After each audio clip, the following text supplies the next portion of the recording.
Halo pemirsa, apa kabar? Senang sekali saya Astia Dika bisa kembali menemani Anda di program talk show yang syarat informasi inspiratif, apalagi kalau bukan bincang sehati.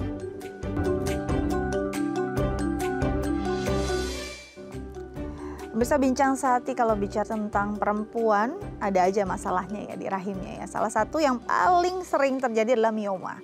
Nah, apa sih gejalanya dan bagaimana kita bisa menanggulangi kondisi ini agar bisa hidup lebih baik lagi? Nah, ini akan menjadi topik kita hari ini. Tapi sebelum itu, kita akan bahas terlebih dahulu mitos atau fakta seputar menstruasi. Yang pertama yang akan kita bahas adalah mentimun, katanya nih bisa membuat haid lebih lama atau lebih panjang. Nah, kalau bicara tentang mentimun kayaknya banyak orang yang beranggapan ini bisa punya punya impact yang luar biasa juga pada kondisi hormon perempuan atau mungkin kondisi rahimnya gitu ya. Bahkan bukan cuma masalah menstruasi, keputihan juga katanya dipengaruhi juga nih oleh mentimun. Bener nggak sih? Ini mitos atau fakta kalau mentimun itu bisa membuat haid perempuan lebih panjang atau lebih lama? Nanti kita akan konfirmasi bersama dokter kita hari ini. Oke, kita lanjut ke mitos fakta berikutnya. Darah haid adalah darah kotor. Kayaknya semua orang punya anggapan, hampir semua orang ya, kalau darah haid itu darah kotor gitu. Kayaknya bukan suatu hal yang nggak umum gitu, bahwa orang beranggapan darah haid itu darah kotor, memang harus dibuang gitu. Tapi sebenarnya apa sih darah haid itu? Apakah benar darah yang kotor atau sebenarnya darah yang memang wajar diproduksi setiap siklusnya oleh perempuan, namun karena tidak dibuahi air terbuang. Nanti kita akan bahas nih bersama dokter kita hari ini. Itu mitos atau fakta ya. Oke, selanjutnya adalah kompres hangat bisa mengatasi nyeri haid. Nah, siapa di sini yang kalau lagi haid tuh kayaknya susah payah deh, nyeri, mual, pusing, kayaknya rasanya nggak nyaman banget. Belum lagi ditambah moodnya yang swing banget. Nah, katanya nih air hangat atau kompres dengan air hangat itu bisa membantu meredakan nyeri haid. Nah, ini mitos atau fakta sih? Apakah efeknya sebegitu besar untuk bisa meredakan nyeri untuk perempuan yang sedang haid? Nanti kita akan tanyakan nih bersama dokter kita hari ini. Oke, selanjutnya adalah dilarang keramas saat haid. Oke, kalau kita bicara tentang masa haid atau siklus haid sendiri itu kan lumayan panjang ya, antara dari 3 sampai 7 hari. Nah, masa haid ini tuh memang masa yang nggak enak banget. Bahkan ada sebagian perempuan yang ngerasa kok kayaknya mukanya jadi lebih berminyak, rambutnya juga jadi lebih berminyak, maunya tuh mandi sering-sering gitu kan. Tapi ada yang percaya bahwa tidak diperbolehkan atau tidak diperkenankan keramas saat haid. Bayangin nggak, haid misalnya 3 hari aja kita nggak keramas tapi dengan kondisi rambut yang lepek gitu. Nah, itu nggak enak banget kan. Apa sih masalahnya sampai nggak boleh keramas atau ini cuma mitos belaka? Nanti kita akan tanyakan bersama dokter kita hari ini. Oke, selanjutnya adalah minum air dingin bisa membuat darah haid menggumpal. Wow, serem banget kalau minum air dingin bisa bikin haid jadi menggumpal. Nah, padahal kan kayaknya enak ya kalau lagi haid terus rasa badan gak enak tuh gerah, terus kita minum sesuatu hal yang dingin menyegarkan. Tapi kalau impactnya sampai darahnya menggumpal kan jadi serem kan. Nah, sebenarnya iya apa enggak sih? Mitos atau fakta sih? Nanti kita akan tanyakan nih bersama dokter kita hari ini. Karena itu jangan kemana-mana, yang mau tahu jawabannya tetap di depan layar TV Anda. Kami akan kembali usai jeda, tetap bersama kami di Bincang Sehati.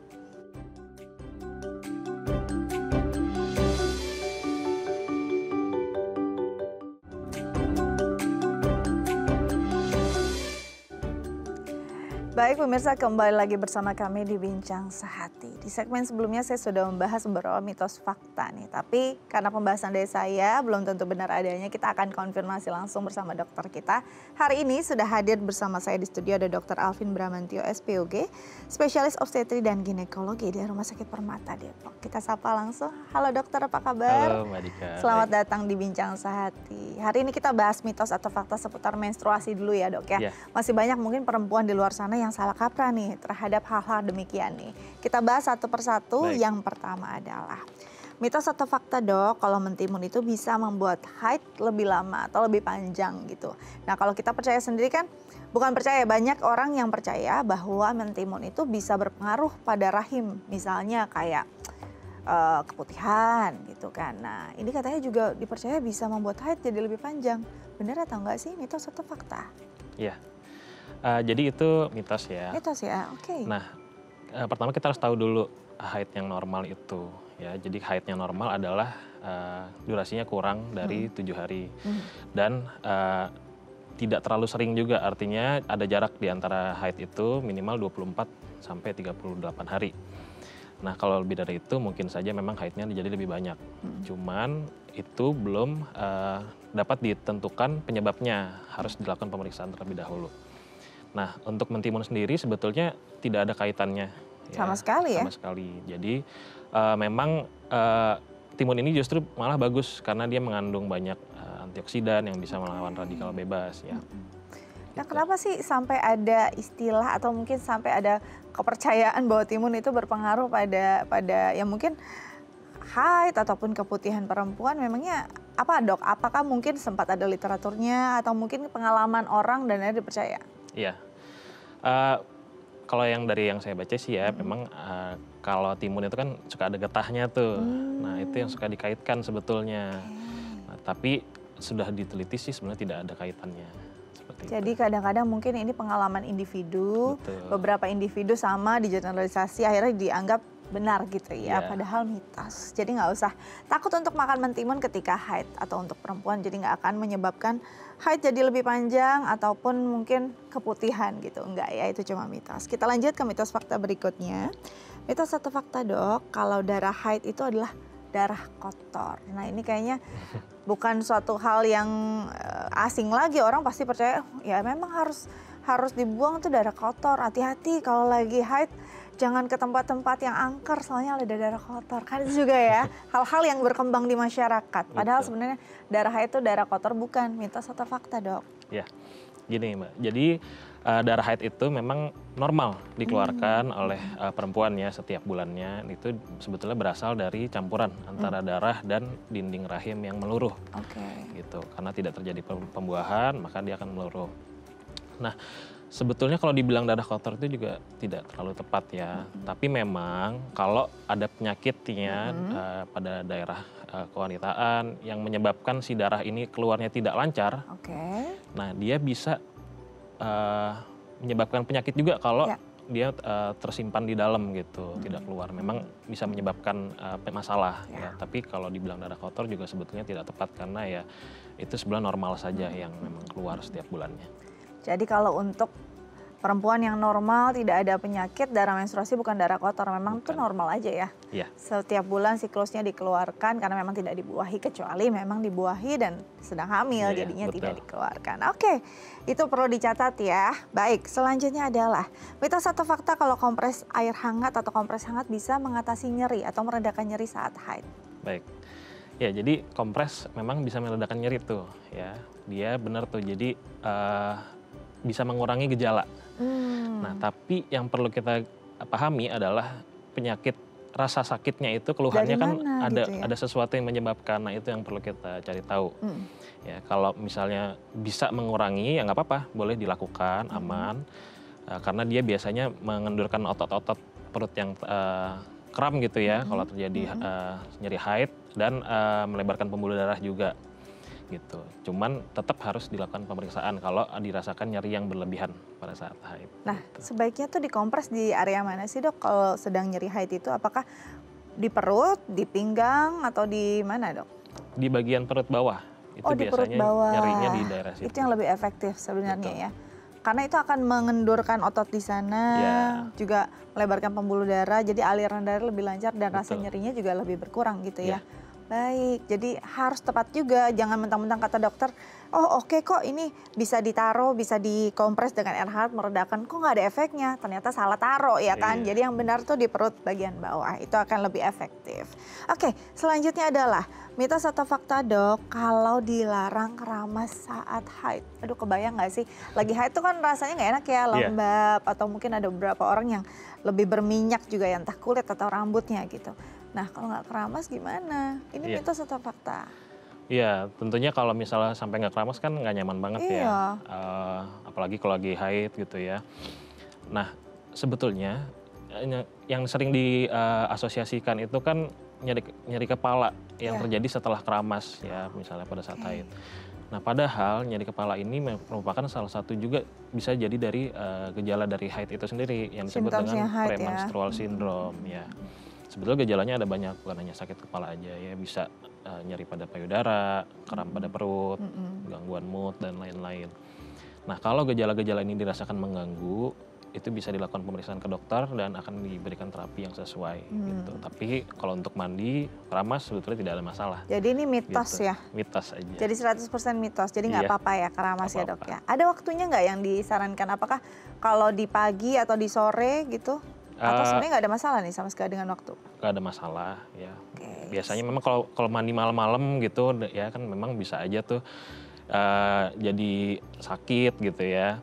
Cuman sebetulnya kalau itu kan kalau misalnya menggunakan air dingin malam-malam gitu ya. Cuman kalau misalnya normal-normal aja sebetulnya nggak apa-apa. Jadi nggak ada masalah sebenarnya. Boleh banget keramas ya dok ya. Jangan sampai nanti pasangan di rumah ngerasa nggak nyaman nih karena aduh kok istri saya lepek banget gitu ya selama haid. Gak apa-apa, keramas dan penting banget justru untuk bisa menjaga kebersihan selama menstruasi. Kita lanjut ya dok ya. Mitos atau fakta dok, kalau minum air dingin membuat darah haid menggumpal. Padahal tuh enak banget loh. Kalau lagi haid minum air dingin seger. Jadi ini mitos atau fakta?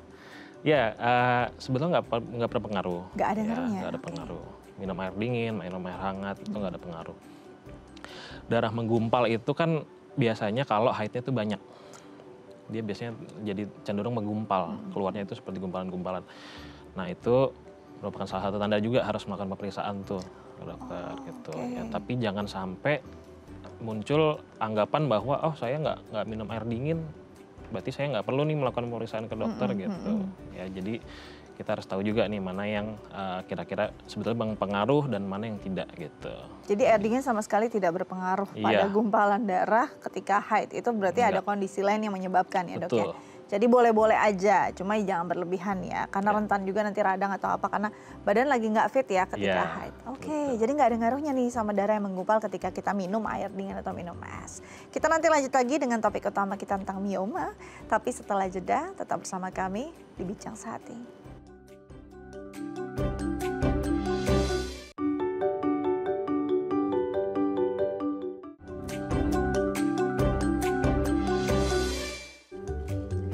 Ya pemirsa, kembali lagi bersama kami di Bincang Sehati. Kali ini kita akan membahas tentang mioma. Gejalanya kita kenali sejak dini karena masih banyak nih yang kurang aware dan tiba-tiba kondisinya udah nggak baik-baik aja gitu ya. Dan bagi pemirsa di rumah, khususnya para perempuan yang mungkin punya kondisi-kondisi yang nggak nyaman terkait menstruasinya atau miomanya gitu ya, bisa lo menelpon kami di 0212903264 atau DM ke Instagram kami di @daifamily. Kita lanjut lagi dengan dokter kita hari ini dengan Dr. Alvin Bramantio SPOG, spesialis ginekologi, obstetri dan ginekologi dari Rumah Sakit Permata Depok. Oke, dokter, kita bicara tentang mioma. Ini kaitannya dengan rahim ya, pastinya ya, dengan istilahnya sumber hidup perempuan. Betul. Iya nggak sih, disitulah perempuan tuh istilahnya terpusat di sana gitu, karena moodnya bisa ngaruh, kondisi badannya bisa ngaruh. Sebesar apa sih sebenarnya kalau kita bicara tentang rahim dan perempuan? Fungsinya bahkan memengaruhi kehidupan seorang perempuan. Iya, penting sekali ya. Jadi rahim ini kan ya tentunya hanya dimiliki oleh perempuan. Ya, dia berfungsi sebetulnya untuk reproduksi utamanya ya. Bisa menghamil, mengandung anak, melahirkan dan lain-lain. Nah memang ada juga beberapa penyakit yang makanya khusus juga terjadi pada perempuan karena terjadinya pada rahim ini gitu. Nah ini mungkin nanti akan kita bahas. Jadi memang sebenarnya fungsi utamanya untuk reproduksi, tapi ternyata impact-nya bisa banyak nih. Betul. Bahkan ada penyakit-penyakit yang cukup mengerikan juga ada di rahim dan hanya terjadi pada perempuan gitu ya. Kalau kita bicara tentang mioma sendiri ini kan masalah yang terjadi pada rahim. Sebenarnya masalah ini tiba-tiba muncul saja, kelainan saja atau sebenarnya ada penyebabnya? Oke, miom itu jadi kan sebenarnya tumor jinak ya. Tumor jinak yang muncul di rahim, di otot rahim. Kalau penyebab secara khususnya sebenarnya belum diketahui secara pasti. Ya, tapi memang ada beberapa paparan-paparan ya, ada dari genetik juga, itu yang mempengaruhi munculnya miom ini. Tapi yang perlu digarisbawahi adalah sebagian besar perempuan itu, hampir semua perempuan itu memiliki risiko untuk mengalami miom ini. Gitu. Hampir semua perempuan, Betul. tanpa terkecuali ya. Tanpa terkecuali. Selama dia memiliki rahim ya pasti Iya, punya potensi untuk mengalami mioma ini. Gejalanya apa tuh dok? Kadang-kadang kan kita ya namanya nyeri, rata-rata perempuan ada juga yang nyeri haidnya hebat. Nah kalau kita bicara tentang nyeri haid nih, nyeri haid yang normal dulu deh, yang nggak perlu dikhawatirkan, yang batasnya tuh sampai mana? Oke, jadi gini, nyeri itu subjektif sifatnya. Jadi setiap orang itu memiliki ambang nyeri yang berbeda-beda.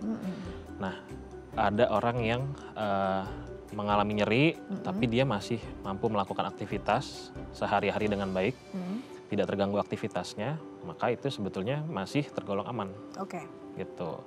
Namun ada orang yang hanya nyeri, misalnya miom, ada miom atau ada apa ya, penyakit yang sebetulnya menyebabkan nyerinya tuh cukup jarang gitu ya, tapi dia merasakan nyeri dan mengganggu aktivitasnya, ini tetap perlu penanganan gitu. Jadi tergantung sekali, subjektif beda-beda setiap orang. Nah subjektif dan ini kan sangat individu ya. Betul. Ada nggak sih, kan ada beberapa orang yang memang tipikalnya kalau haid tuh ya udah badak aja gitu ya, nggak ngerasa apa-apa kok, biasa aja. Nah tiba-tiba dia merasa nyeri di siklus menstruasinya di suatu waktu gitu. Itu perlukah dia mencurigai kenapa tiba-tiba saya merasa nyeri? Nah itu juga salah satu gejalanya ya, yang perlu diwaspadai itu. Jadi awalnya mungkin nyeri haidnya biasa saja gitu ya, tidak mengganggu. Tapi akhir-akhir ini terasakan makin memberat gitu ya, mengganggu aktivitas, dan itu memerlukan pemeriksaan lebih lanjut tuh ya. Karena bisa saja ada sesuatu di rahimnya nih ya, entah miom ya atau ada pertumbuhan yang lain, seperti itu. Jadi yang biasanya kondisinya nggak kenapa-napa, tiba-tiba nyeri, tiba-tiba ada rasa nggak nyaman dan makin memberat, memang udah perlu ada pemeriksaan gitu ya dok. Ada nggak yang khas dari si miom ini? Oke, kalau nyerinya ya sebetulnya tidak ada yang khas sekali untuk miom. Oh ya? Ya. Mungkin seperti ini, nyerinya itu kan karena dia dari rahim, maka terutama dirasakan di rongga panggul, di area perut bawah. Ya, itu satu. Nyerinya sendiri tidak spesifik, dia bisa menjalar ke punggung, ya bisa ke paha, dan lain-lain. Nah, kalau pada miom, yang kita perlu lebih curiga lagi nih, oh ini curiganya ke arah miom nih, gitu. Itu kalau disertai dengan keluhan-keluhan lain ya, misalnya seperti haidnya jadi banyak, gitu. Haidnya tiba-tiba banyak gitu ya. Nah kategori banyak juga nih, banyak beda-beda kan. Betul. Soalnya kita nggak pernah tahu ya, banyak tuh nggak bisa diliterin juga kan. Kalau misalnya dari pembalut deh, berapa banyak pembalut hitungannya kalau bisa dibilang yang batas normal untuk haid yang mungkin orang juga banyak? Ya, jadi haid normal itu ya biasanya sih sekitar 80 cc selama sepanjang haid. Nah, kalau kita menggunakan kadar penggantian pembalut, itu juga sebetulnya kan subjektif. Artinya beda-beda, setiap orang ada yang dia baru sedikit udah risih gitu diganti, ada yang dia tunggu sampai penuh banget baru diganti. Jadi memang tidak bisa dipatok berapa jumlah pembalut yang sehari dipakai. Nah, justru dari pasiennya itu sendiri, dia merasa bagaimana kalau dia merasa haidnya ini lebih banyak dari biasanya, karena kan dia yang mengetahui ya. Betul. Itu perlu kita curigai lebih lanjut. Jadi hanya pasien sebenarnya yang tahu ya, berapa banyak, apakah ini normal atau enggak banyaknya. Jadi benar-benar harus aware ya, nggak boleh diam aja. Kalau dari masa atau mungkin durasinya, ada nggak hal-hal yang misalnya ketika wajarnya dia 3-5 hari, tiba-tiba ini lewat loh dari 7 hari. Atau bahkan bisa, kalau dengan miom tuh bisa berhari-hari atau mungkin 1 bulan full ada flek atau gimana?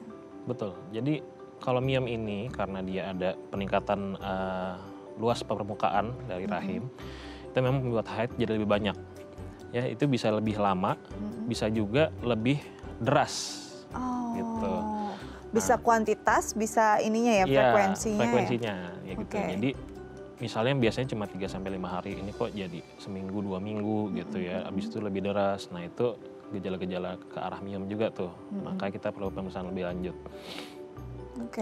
Bisa nggak sih kalau misalkan apa ya, miom ini tuh benar-benar nggak ada gejala, tiba-tiba diperiksakan udah besar aja gitu, ada nggak yang kayak gitu? Ada juga. Oh ya? Ya, jadi Miom ini memang tidak selalu menimbulkan gejala. Oke. Gitu. Gejalanya, nyerinya itu kan biasanya kalau dia ukurannya besar, menekan ke daerah-daerah sekitarnya, dan di mana di situ ada saraf, nah itu akan terasa nyeri. Selain itu bisa juga misalnya kalau dia sudah sangat besar ya, mengganggu buang air besarnya tidak lancar, buang air kecilnya tidak lancar. Oh ya? Ya. Nah itu kadang tidak dirasakan oleh pasien gitu. Bisa aja dia melakukan pemeriksaan rutin, tiba-tiba pas dilakukan USG ketemu ada miom. Itu memang mungkin juga gitu. Nah, kita memang harus melakukan pemeriksaan rutin dari kesehatan kandungan gitu ya.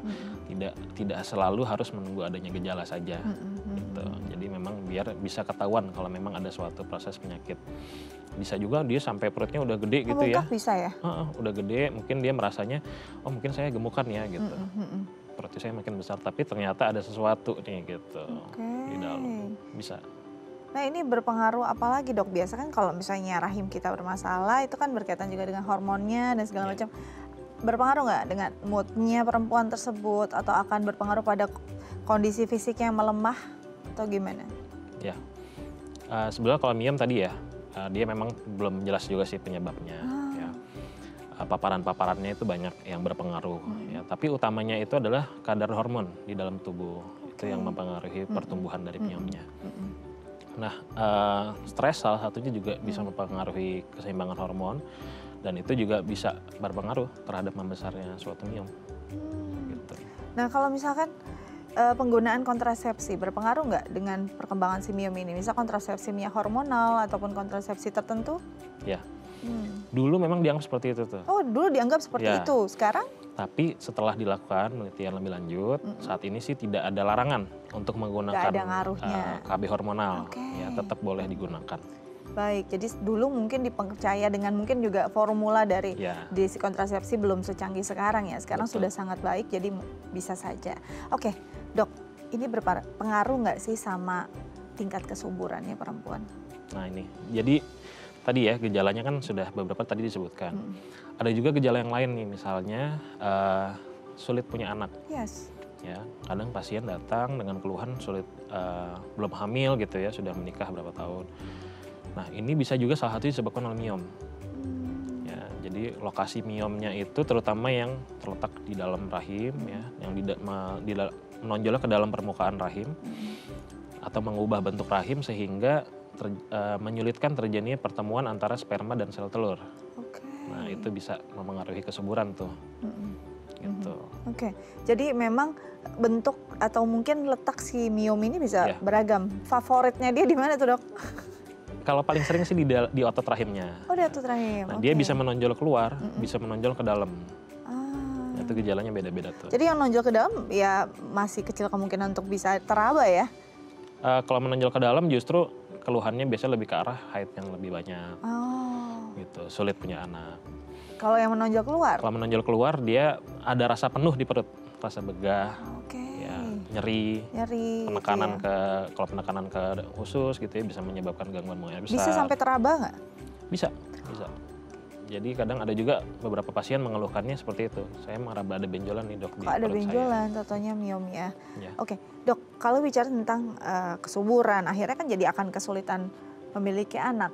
Apakah terapi yang harus dilakukan, terapi harus dioperasi kah atau gimana nih? Oke, jadi ini tetap harus disesuaikan dengan kondisi pasien, tidak bisa dipukul rata ya. Kita lihat dulu ukuran miomnya, posisinya. Kalau dirasa posisi miom ini akan mengganggu terjadi prosesnya pembuahan seperti itu sebaiknya memang diangkat. Gitu. Nah tapi seperti tadi kalau misalnya dia ada miom, tapi miomnya itu menonjol keluar, tidak mengganggu rongga rahim, tidak mengganggu jalan pertemuannya sperma dan sel telur, itu tidak perlu dilakukan pengangkatan sebetulnya. Lalu menghilangkannya gimana? Nah menghilangkannya utamanya sih dengan operasi kalau untuk miom. Oke, ada obat-obatan? Obat-obatan ada beberapa ya yang mengatur hormon, namun dia sifatnya itu lebih ke menahan pertumbuhan. Jadi nggak bisa menghilangkan? Ya, bisa sih mengecilkan tapi bisa membesar kembali gitu. Tapi kalau misalnya menonjol keluar mengganggu estetika dong. boleh nggak pasien meminta untuk diangkat aja? Bisa, bisa. Oke, langsung kepikir ya dasar perempuan yang nggak mau kelihatan ada kurangnya. Duh, walaupun di luar tidak mengganggu reproduksi atau mungkin proses pembuahan tetap aja ya nggak mau. Itu bisa saja ketika Bisa. pasien menginginkannya gitu. Berarti sebenarnya miom ini berbahaya nggak sih? Seberapa berbahaya untuk perempuan? Kalau masalah bahaya tergantung keluhannya. Oh. Jadi kalau dia menyebabkan haid yang banyak, itu bisa berbahaya karena Sampai anemia nggak bisa? iya, sampai ya? kekurangan darah, HB-nya turun, Oke. harus dirawat, harus ditransfusi, gitu. Nah kalau udah ada keluhan seperti itu kan keluhannya berat ya, itu lebih disarankan untuk diangkat saja, dioperasi, gitu. Oke, setelah diangkat apakah ada side effect nanti kita akan bahas setelah jeda. Pemirsa jangan kemana-mana, tetap bersama kami di Bincang Sehati.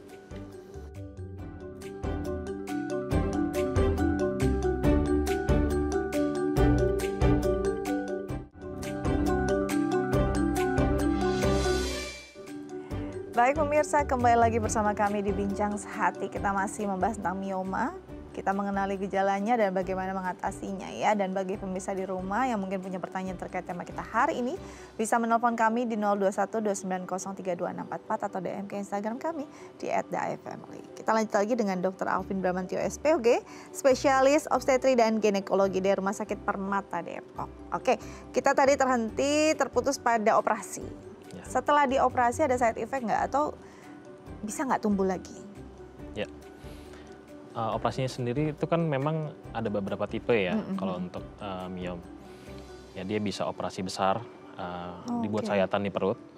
Ya, bisa menggunakan sayatan yang kecil dengan laparoskopi. Oh sudah bisa juga bisa. Ya laparoskopi ya, oke. Atau malah dari bawah, dari vagina.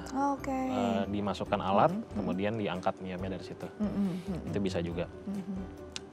Efek sampingnya sih kurang lebih sama saja dengan operasi-operasi lainnya seperti misalnya sesar gitu ya. Perlu waktu untuk penyembuhan dari lukanya gitu.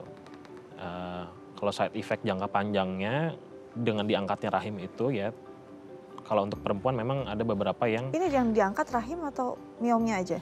bisa dua-duanya. Oh ya. Ya, kalau misalnya usia muda masih ingin mempertahankan kemampuan kesuburannya, reproduksinya, biasanya ya diangkat miomnya aja. Oke, kalau yang diangkat rahimnya kondisi yang seperti apa? Kalau diangkat rahimnya biasanya adalah kalau usianya memang sudah tidak ingin memiliki keturunan lagi, ya, dan pasiennya memang berkenan, karena memang ada beberapa juga pasien yang walaupun tidak ingin punya anak lagi, tapi tetap tidak mau untuk diangkat rahim. Oke, apa sih yang terjadi ketika perempuan udah nggak ada rahimnya tuh dok? Kalau tidak ada rahim sebetulnya secara biasa ini tidak ada yang dirasakan sebetulnya, ya, tapi memang bisa terjadi misalnya gangguan saat berhubungan intim gitu ya. Tetapi jangka panjangnya itu memang bisa menyebabkan ke arah penyakit kardiovaskular, ya, walaupun tidak banyak juga sih. Nah dok, kalau kita bicara pada si miom ini sendiri, ada yang bilang, aku nggak tahu sih, nanti kalau sudah punya anak juga hilang sendiri gitu. Nah permasalahannya gimana mau punya anak kalau ada miomnya misalnya, kan ada yang juga terhambat karena itu. Ini sebenarnya pernyataan ini benar nggak sih? Ya, kalau miom sebetulnya dia masih bisa hamil. Masih bisa hamil? Yang tidak bisa tuh apa? Tergantung lokasinya tadi ya. Oh oke. Kalau lokasinya benar-benar menutupi dari mengganggu jalannya pembuahan itu memang jadi sulit hamil. Tapi bukan berarti tidak mungkin, tetap bisa hamil, bahkan bisa sampai melahirkan, baru misalnya dilakukan tata laksana di miomnya tersebut gitu. Kalau membesar, mengecil pada saat hamil memang bisa saja terjadi, karena pada saat hamil itu kan kadar hormon di tubuh itu juga mengalami perubahan ya dibandingkan saat tidak hamil. Oke, Gitu. jadi pernyataan bahwa nanti miomnya akan hilang, itu benar atau tidak? Kalau hilang total sih seharusnya tidak ya. Enggak ya. Dia tetap ada mungkin. Masa bayinya bawa keluar gitu kan nggak mungkin juga ya dok ya. Jadi tidak, tapi apakah nanti akan ada perbaikan pasca melahirkan? Bisa saja, bisa saja. Oke. Kalau misalnya pertama kali ditemukan pada saat hamil gitu ya, nanti kalau misalnya tidak perlu dilakukan pengangkatan, bisa melahirkan dulu ya, misalnya secara normal, nanti setelah melahirkan baru diperiksa ulang. Oke.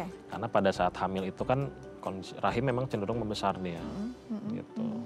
Jadi untuk mengevaluasi miomnya, mengetahui ukuran secara pasti itu juga sulit. Gitu. Baik, nanti kita lanjut lagi, tapi kita harus membuka telepon kita dulu ya dok. Baik. Ya. Sudah ada penelpon yang menunggu, kita sapa terlebih dahulu. Halo, dengan siapa di mana? Pagi Kak Dika. Iya, dengan siapa? Ya. Langsung ke Dokter Alvin boleh? Iya, dengan siapa Mbak? Hana. Oke, Hana. Silakan Mbak Hana. Saya ada 3 pertanyaan ya. Yang pertama, bagaimana atasi orang dengan endometriosis? Saat haid kan dia pasti sakit, dan penanganan selanjutnya seperti apa? Kemudian yang kedua, kalau miom kapan disarankan untuk angkat rahim? Apakah selalu miom itu tumor jinak? Dan kapan bisa menjadi ganas? Karena kita tahu miom itu tumbuhnya di rahim. Jadi kan kita kenal juga kanker rahim. Jadi mohon dijelaskan. Dan yang ketiga, apa bedanya miom dengan polip? Dokter jelas? Ya. Baik. Terima kasih Mbak Hana. Terima kasih dokter, sehat selalu Kak Dika, selamat pagi. Baik, untuk pertanyaan yang pertama dulu dok kita jawab tadi, silakan. Ya, untuk endometriosis ya tadi ya. Jadi kalau endometriosis itu dia beda sebetulnya dengan miom ya. Betul. Endometriosis itu kalau bahasa awamnya adalah kista coklat. Dia keluhannya itu lebih cenderung ke nyeri haid. Ya. Nah nyeri haidnya ini memang terapi awalnya itu dengan pengobatan. Kalau endometriosis ya dengan pengobatan hormon itu biasanya sih bisa akan mengurangi gejala nyerinya. Nah tapi balik lagi kalau keluhannya itu apa? Kalau keluhannya misalnya sulit punya anak, itu kan bisa juga karena endometriosis. Nah itu memang tergantung, bisa dilakukan operasi juga untuk meningkatkan kemungkinan terjadinya hamil gitu. Jadi disesuaikan dengan kondisi pasiennya dan keluhan pasiennya. Baik. Kalau untuk endometriosis. Memang berbeda ya endometriosis dengan si mioma ini. Oke, kita ke pertanyaan kedua. Kapan harus ada pengangkatan rahim? Dalam kondisi seperti apa? Dan apakah bisa ke arah keganasan tadi? Mungkin jadi ke kanker atau gimana? Ya. Jadi gini, pengangkatan rahim atau enggak itu kan pertimbangannya adalah tadi salah satunya apakah masih ingin memiliki keturunan, masih ingin melakukan fungsi reproduksi. Kalau sudah tidak, misalnya usianya di atas 40 tahun, sudah tidak ingin punya anak, itu memang lebih mungkin untuk dilakukan pengangkatan rahim. Nah, yang perlu kita ketahui juga adalah miom ini cenderung untuk berkurang ukurannya pada saat setelah usia menopause. Ya, di atas 50 tahun itu cenderung akan tidak akan membesar lagi dan cenderung mengecil gitu. Nah ini pertimbangannya adalah kalau misalnya pasiennya sudah dekat-dekat usia menopause, usia 48, 49. Nah biasanya sih kita menghindari operasi karena ya kan tinggal setahun 2 tahun lagi bisa kita berikan obat untuk menahan perkembangannya, dan setelah menopause ya dia biasanya akan mengecil. Tapi kalau usianya masih 40, keluhannya berat, haidnya banyak, kan masih lama tuh menuju menopause-nya. Jadi pertimbangannya lebih ke arah untuk diangkat sekalian rahimnya. Gitu. Baik. Nah bisa ke arah keganasan nggak sih? Kan tadi kan si mioma ini tumor jinak. Bisa berubah nggak menjadi ganas? Sebetulnya bukan berubah. Jadi memang 2 penyakit yang berbeda tuh. Sangat berbeda. Ya. Tetapi memang gejalanya mungkin mirip. Gejalanya mungkin mirip. Karena kalau misal terutama masih awal ya. Kalau keganasan itu kita lebih curiga kalau dari ada gambaran-gambaran di USG-nya yang mengarah ke arah keganasan. Ya, biasanya juga disertai gejala-gejala lain ya, misalnya penurunan berat badan gitu. Jadi tidak akan berubah. Ya. Karena memang sejatinya yang jinak nggak akan jadi ganas ya dok ya. Ya. Akan ada potensi tapi bukan itu yang berubah. Ya. Oke, baik. Nah yang terakhir bedanya sama polip, kita juga sering nih dengar polip rahim. Betul. Kalau polip itu sebenarnya sama ya, dia tumor jinak juga ya, yang tumbuh dari rahim. Cuman kalau polip itu biasanya dia bersifat lebih lunak tuh. Kalau miom itu kan kayak bakso gitu ya, konsistensinya lebih keras. Kalau polip itu biasanya lebih lunak, tapi keluhannya memang kurang lebih mirip. Terutama dengan miom yang menonjol ke dalam. Nah, jadi perdarahan haidnya lebih banyak gitu. Tapi kalau polip itu lebih ke perdarahan haid yang tidak sesuai jadwal. Gitu. Jadi misalnya sudah selesai haid, beberapa hari kemudian keluar flek-flek. Nah itu lebih cenderung ke arah polip tuh keluhannya. Oke. Tapi tetap harus dilakukan pemeriksaan dulu untuk memastikan niat. Jadi nggak bisa self diagnose juga ya. Betul. Ini lebih dekat ke arah polip, ini lebih dekat gejalanya ke miom gitu. Nggak bisa juga ya. Harus benar-benar diperiksakan. Karena ya memang harus dapat penanganan yang tepat. Ya. Oke, baik. Kira-kira seperti itu Mbak Hana. Semoga bisa menjawab dan semoga segera pulih ya. Baik. Dok, kalau kita bicara tentang miom, ini di usia berapa sih perempuan paling rentan terkena miom? Apakah usia remaja juga bisa loh kena kondisi ini? Oke, jadi penyakit ini karena memang dipengaruhi oleh hormon reproduksi ya, dia kejadiannya terutama di masa-masa reproduksi, artinya setelah haid hingga menopause. Nah, paling banyak itu di usia sekitar 40-45 tahun. Oh ya? Ya. Oke. Di remaja mungkin saja terjadi, tapi sangat jarang kemungkinannya ya, kecil sekali. Paling banyak itu di sekitar 40-45 tahun. Ya. Kemungkinan terjadi miom itu pada perempuan dewasa ya, itu sebetulnya besar sekali, 50-60%. Oh ya. Okay. Cuman kan tidak semua orang mengalami keluhan dan tidak semua orang melakukan pemeriksaan ke dokter. Iya. Jadi banyak juga yang tidak ketahuan bahwa sebenarnya ada miom gitu. Oke, jadi rata-rata memang di usia-usia produktif tapi sudah mendekati menopause ya, tadi di 40-45 tahun. Tapi untuk remaja nggak menutup kemungkinan, tapi jarang banget ya dok ya? Jarang. Jarang sekali. Tapi memang ya harus periksa sih ya, karena screening awal tuh penting. Dan itu memang masih jarang ya, langka juga untuk memeriksakan kesehatan rutin perempuan gitu ya. Oke, sebelum kita lanjut kita akan baca pertanyaan dari pemirsa lewat DM Instagram, saya akan bacakan ya dok ya. Pertanyaannya adalah dari @astrid. Selamat pagi dok, sudah 2 tahun terakhir kalau datang bulan perut saya sakit banget. Sampai kaki lemas, nggak bisa jalan, lalu jadwalnya juga berantakan. Berat badan saya ini sekitar 69 kg. Apakah akan risiko mengalami mioma? Silahkan dok. Ya, kalau dari keluhannya sih ya kan dia nyeri ya. Oke. Nyeri, jadwalnya berantakan, artinya tidak teratur.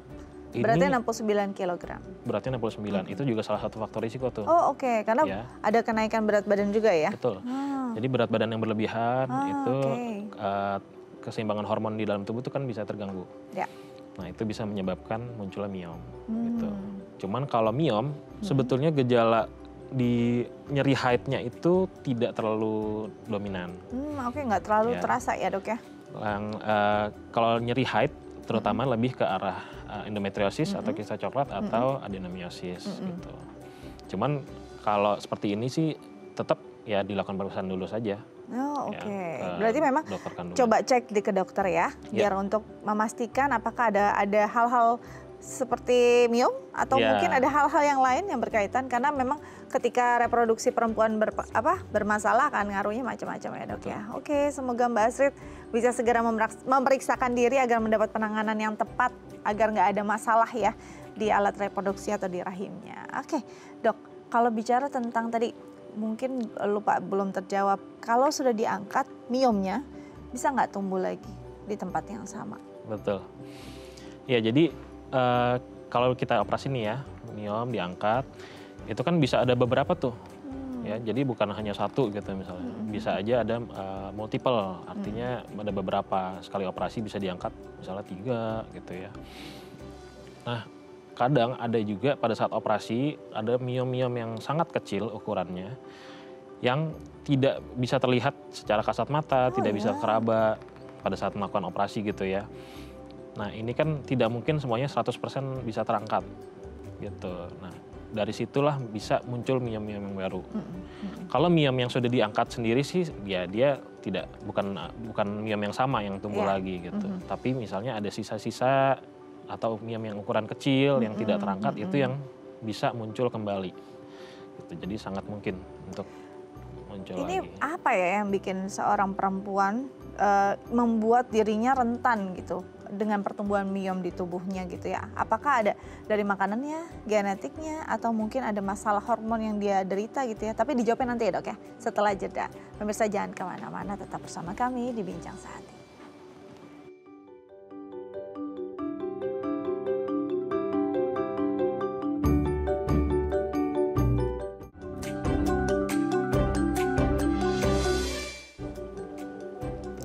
Ya pemirsa, kembali lagi bersama kami di Bincang Sehati. Kita masih membahas tentang mioma, gejalanya dan penanganannya. Dan bagi pemirsa di rumah yang mungkin punya pertanyaan terkait tema kita hari ini, bisa menelpon kami di 0212903244 atau DM ke Instagram kami di @daifamily. Kita lanjut lagi dengan Dr. Alvin Bramantyo, SPOK, Spesialis Obstetri dan Ginekologi dari Rumah Sakit Permata Depok. Tadi kita terpotong pada perempuan yang rentan terkena miom. Apa sih penyebabnya? Apakah genetik atau memang ada penyakit tertentu yang penyerta tertentu yang bisa menyebabkan kondisinya rentan atau seperti apa, Dok? Baik. Ya, jadi miom ini belum diketahui secara pasti penyebabnya. Penyebabnya nggak tahu apa. Dan memang seluruh perempuan berisiko mengalami miom. Potensinya sama. Betul. Memang ada beberapa ya penelitian yang menyebutkan seperti misalnya ada paparan-paparan dari makanan yang terkena polutan, ya, makanan yang berpengawet, itu bisa mempengaruhi terjadinya kerusakan DNA, ya, itu yang menyebabkan sel-sel di rahim yang tadinya normal berubah menjadi sel-sel miom, yang kemudian membesar dengan adanya paparan atau pajanan dari hormon-hormon reproduksi, seperti itu. Nah, yang bisa dilakukan adalah pertama menjaga pola hidup sehat, artinya makanan yang baik, seimbang, tidak terlalu banyak mengonsumsi makanan-makanan yang berpengawet, ya, makanan-makanan yang diproses terlalu banyak. Kemudian menjaga berat badan tetap di area ideal karena tadi bisa mempengaruhi keseimbangan hormon. Ya, caranya dengan membatasi asupan kalori dan melakukan olahraga secara rutin. Ya, setidaknya seminggu 3 kali gitu. Nah, kalau itu dilakukan artinya sudah mengurangi nih ya kemungkinan, tapi tetap saja harus dilakukan pemeriksaan secara rutin pada perempuan di area kewanitaannya gitu ya. Nah, ini untuk olahraga apa yang dianjurkan, Dok? Apalagi kalau mungkin kan orang berpikir, oh di perut saya ada tumor, walaupun jinak orang udah berpikir tumor gitu kan ya. Ada nggak hal-hal yang tidak boleh dilakukan, baik itu olahraga atau kegiatan-kegiatan fisik? Atau apapun boleh loh? Apapun boleh. Oh, apapun boleh? Apapun boleh. Balik lagi kalau untuk kegiatan fisik itu dia dikembalikan ke kemampuan fisiknya seseorang. Ya, jadi tidak bisa dipatok secara pasti untuk semua orang harus melakukan hal yang sama gitu. Jadi sesuaikan lagi dengan kemampuan. Ya, tentunya harus bertahap dan kalau khususnya nih kalau pada miom gitu ya, apalagi misalnya setelah operasi miom gitu, mau olahraga untuk mencegah terjadinya berulangnya miom gitu ya, ya paling dihindari yang melakukan penekanan ke arah perut gitu. Sit up misalnya? Ya, okay. Karena kan ada bekas luka nih, ada bekas operasinya gitu. Bisa menyebabkan nyeri. Tapi selebihnya fine-fine aja ya, selama fine. Ya kondisinya fit ya. Karena kalau misalnya kondisinya dipengaruhi juga misalnya dia anemia ataupun dia lemah gitu atau lesu, ya sebaiknya lebih baik bed rest atau istirahat dulu. Baik. Ada nggak sih, Dok, suplemen atau vitamin yang memang sangat diperlukan untuk perempuan dengan miom atau mungkin untuk mencegah deh untuk kesehatan reproduksi perempuan?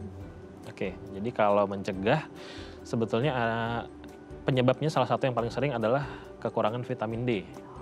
Gitu. Ya, jadi vitamin D ini kan sebenarnya banyak di makanan ya, ada di ikan, ya, di telur, keju. Nah, kalau kekurangan vitamin D, kita juga bisa mengkonsumsi suplemen. Jadi banyak sih tersedia gitu ya. Nah, dari beberapa penelitian itu memang yang sudah banyak ditemukan berpengaruh itu adalah kekurangan vitamin D. Gitu. Bukan berarti yang lain itu tidak berpengaruh, tapi mungkin belum ditemukan, belum dilakukan penelitian lebih lanjut. Berarti ini perempuan-perempuan yang defisiensi vitamin D perlu hati-hati juga ya? Iya. Perlu memperbaiki kondisinya dan perlu memperbaiki kadar vitamin D dalam tubuhnya. Betul. Ya. Karena kadang-kadang kita nggak sadar ya makan apa aja, apalagi kalau di Indonesia ya udah makan mie instannya udah makan gitu ya, padahal nggak cukup gitu semuanya. Berarti selain itu atau ke makanan-makanan alami, mungkin buah-buahan yang baik. Kalau tadi bicara kayak timun nggak baik untuk rahim, ternyata sebenarnya fine-fine aja gitu. Atau buah-buahan lain ada yang harus dimakan atau dihindari, misalnya ada juga yang sering dikaitkan nanas lah atau apalah. Sebenarnya ada urusannya nggak? Ada masalahnya nggak sih buah-buahan ini dengan rahim? Atau justru baik semua? Secara umum baik. buah-buahan, sayur. Karena mereka ini kan mengandung antioksidan.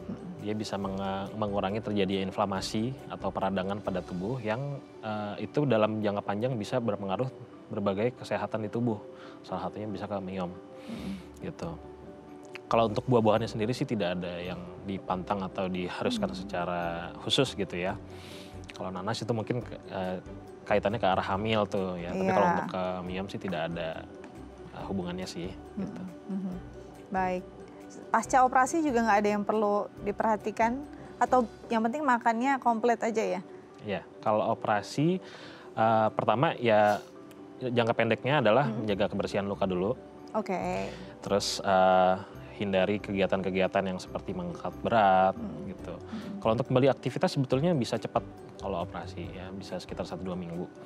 Tapi memang selama 6 minggu itu masih terjadi proses penyembuhan tuh. Nah itu harus dibatasi aktivitas fisik yang terlalu berat gitu.